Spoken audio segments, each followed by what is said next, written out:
Bonjour Sophie Satie. Et bonjour Diane. Tu es une jeune auteure qui a le vent en poupe. Plusieurs de tes pièces tournent sur les planches en ce moment, parenthèse mise à part. Peux-tu nous dire quelques mots sur Peste, Café Corsé et Trois veuves à la mer? Alors ce sont trois comédies et ce sont trois comédies avec des personnages féminins. À chaque fois il y a trois personnages féminins. Je trouve que j'aime beaucoup les comédies à trois. Et ça tourne chacune à sa façon aussi sur toutes les facettes qu'on peut avoir, parfois dans l'amitié féminine, comme pour Peste, au travail dans Café Corsé et sur la découverte de l'autre dans Trois veuves à la mer. Et entre ces moments d'accroche et aussi qui servent à la fin aussi à montrer que même si ils sont des femmes qu'elles sont mauvaises langues ou qu'elles s'accrochent, c'est loin d'être vrai, il y a une vraie solidarité. Ta pièce Pas si fort a obtenu le Mimosa d'or lors de l'édition 2018 du concours Vivons les mots. Elle est parue chez Oui, l'Harmattan. c'est ça.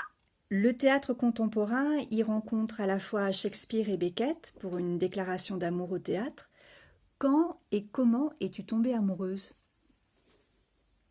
Oh, c'est une belle question. Je crois que vraiment mon premier vrai souvenir de théâtre où je suis tombée en amour d'une pièce, c'était à la fac.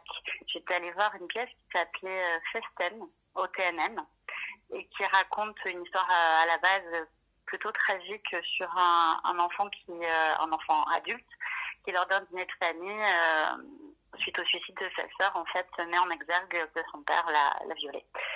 Et l'écriture était d'une puissance extraordinaire et j'ai basculé toute la pièce, ainsi que le public aussi présent, entre le rire et les larmes. Et j'ai trouvé que c'était un exercice extraordinaire de pouvoir mettre des sujets aussi difficiles sur table, sur scène, tout en y trouvant l'autodérision et l'humour qui faisait que le message passait en dehors de l'émotion pure. Et j'ai trouvé ça vraiment, ça m'a marqué. Je suis allée la revoir l'année d'après.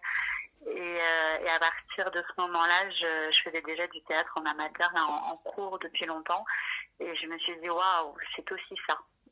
Et ça m'a beaucoup, voilà, ça m'a ouvert à d'autres choses derrière.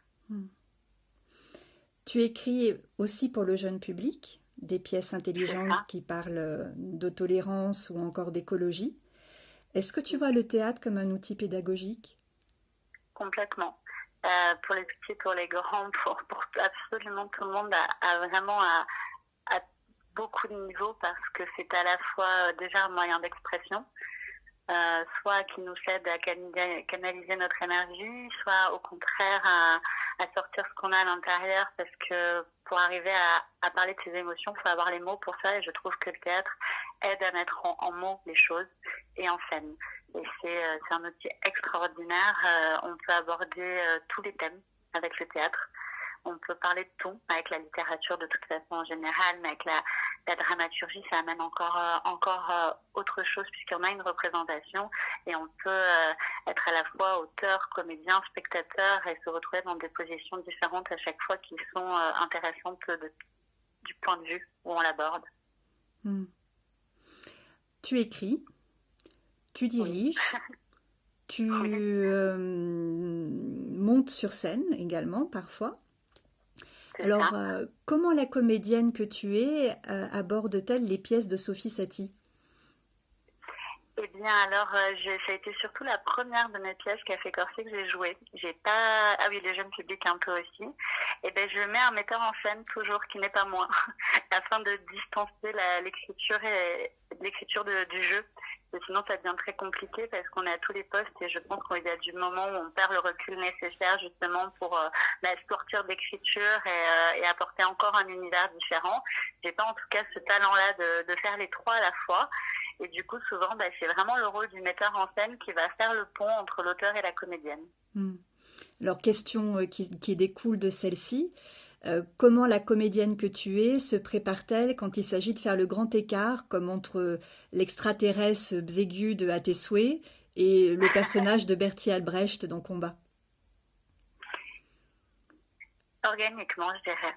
Je dirais vraiment organiquement, on quitte là du coup la sphère un peu intellectuelle et analytique un peu de l'auteur et on rentre dans l'organique et organiquement je pense qu'être un extraterrestre c'est complètement différent d'être une résistante pendant la Seconde Guerre mondiale et là on puise davantage dans le corps que dans l'esprit pour moi et dans les sens, vraiment dans les 5 sens, dans le toucher, le goût, l'ouïe, et qu'est-ce que ça fait de se retrouver enfermé et d'entendre des cris, et qu'est-ce que ça fait d'entendre des sons complètement différents qu'on n'a peut-être jamais entendus en arrivant sur une autre planète. Donc je dirais qu'on passe vraiment de l'intellectuel à l'organique.